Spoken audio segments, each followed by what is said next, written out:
आरोही और मीनाक्षी बचपन से ही एक दूसरे की सबसे अच्छी दोस्त थीं। आज दोनों गार्डन में बैठकर बचपन की शरारतों को याद करते हुए हंसी मजाक कर रही थीं। दोनों बेफिक्र होकर बातें कर रही थीं। तभी अचानक वहां एक नटखट लड़का आ गया।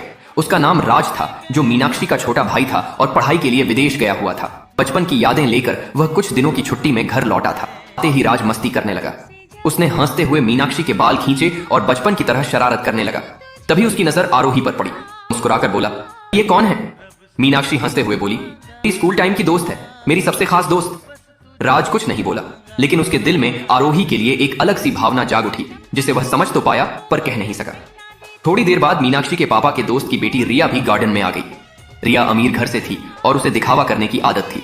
उसने राज से हंसते हुए कहा कि उसके पापा उसकी शादी बहुत अमीर लड़के से करवाने वाले हैं। फिर उसने मोबाइल निकालकर अपने बड़े घर, गार्डन और 1 करोड़ की मूर्ति की तस्वीरें दिखाई। इसके बाद रिया ने आरोही को तिरछी नजर से देखते हुए पूछा कि उसके घर में क्या क्या है। आरोही ने बिना झिझक और बिना घमंड के मुस्कुराकर कहा कि उसके घर में 2 गाय हैं, 2 भैंसें हैं, 4 बकरियां हैं, बहुत सारे खेत हैं और सबसे बढ़कर उसका प्यारा सा भाई है। यह सुनते ही रिया जोर जोर से हंसने लगी और आरोही का मजाक उड़ाने लगी। आरोही का दिल टूट गया, आंखों में आंसू भर आए और वह चुपचाप रोती हुई कमरे की तरफ भाग गई।